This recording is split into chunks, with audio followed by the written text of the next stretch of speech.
I cheated. I didn't want to do that, but I had to do it. We had to keep Vince out there and get that milestone, and I feel a lot better for doing it. So, what a night for Vince. What a night for the NBA. To see a guy, 21 years in the NBA is a long time. 25,000 points is a lot of points, and he just reflected in there. Just wow. That's all I can say is wow. To be here, to reach that number, to play this long.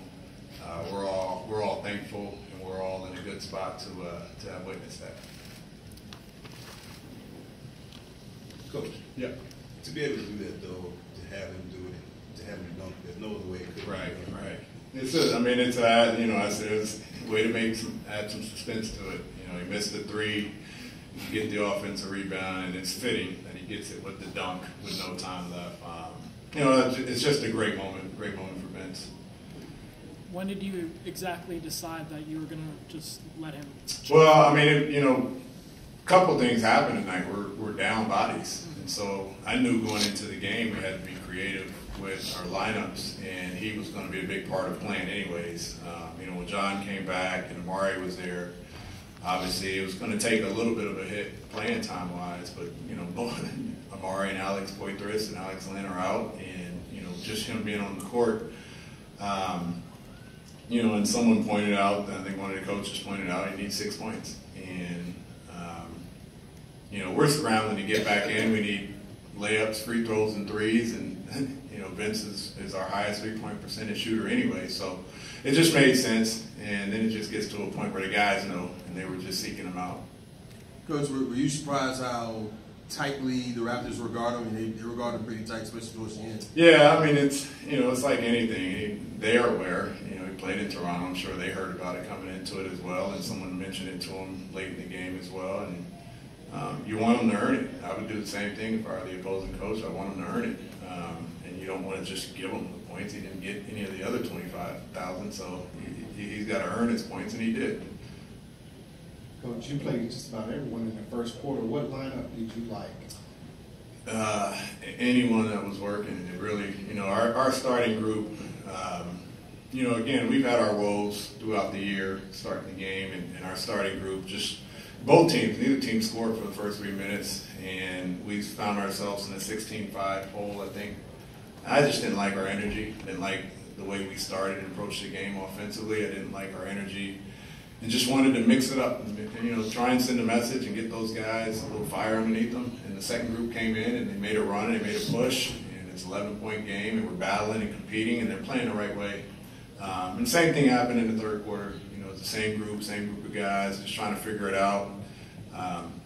We're not going to wait. I keep talking about lineups and combinations and just trying to find it. We're still early in the season. We're still early with our rotations, and just trying to find anything, any energy that I can keep on the floor, and the guys that are willing to play together and compete together.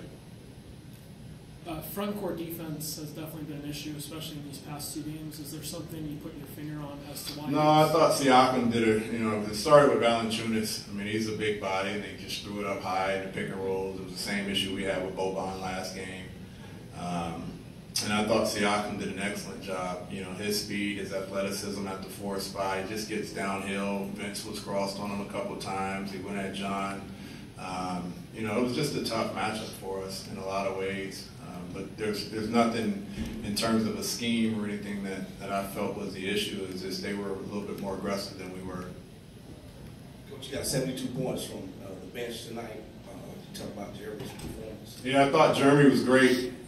It's good to see him with each game getting better, and his confidence is rising. He's shooting the ball with confidence, 4 for 5 from 3, 26 points, I think it is. But we just didn't have energy with that starting group, and when he came in with that second group, he brought not only scoring, he just brought energy. I thought he played the right way. I thought he competed all night, and then obviously the shot was falling for him. So it's just good to see him getting his confidence and getting his legs underneath him a little bit more with each game.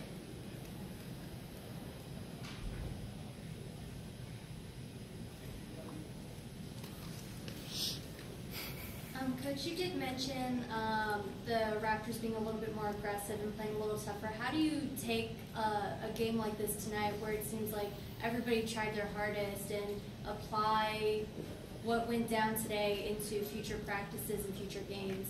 Yeah, I mean, it's a mentality. It's a mentality that with the young guys, you're trying to continually talk about and preach and educate them through film. You know, we mentioned to our group ad nauseum that our margin of error is 0. And, you know, it starts with our effort. Our effort we have to come out and compete right from the start. And, you know, extra rotations, extra plays in transition to get back, you know, making our hits on the offensive rebounds so they're not getting second chance opportunities. That's where our margin of error is. And that's just the effort to compete. And so we watch film.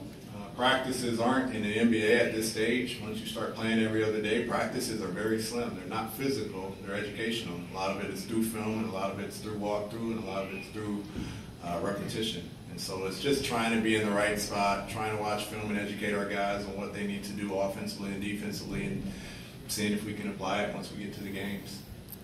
It seems like you've had a bit of a short leash for the starters, especially when they struggle. Is that just the nature of trying to break this losing streak? That was tonight. You know, Trey played 38 minutes last game. He and TP both played 12 minutes in the fourth quarter. This one was different. You know, our entire starting unit probably played a little bit less in terms of minutes. We just struggled. We struggled to start the first quarter. We struggled to start the third quarter. And those are the guys that are starting and just needed to get some new life out there, some new energy. Thanks, Elkie.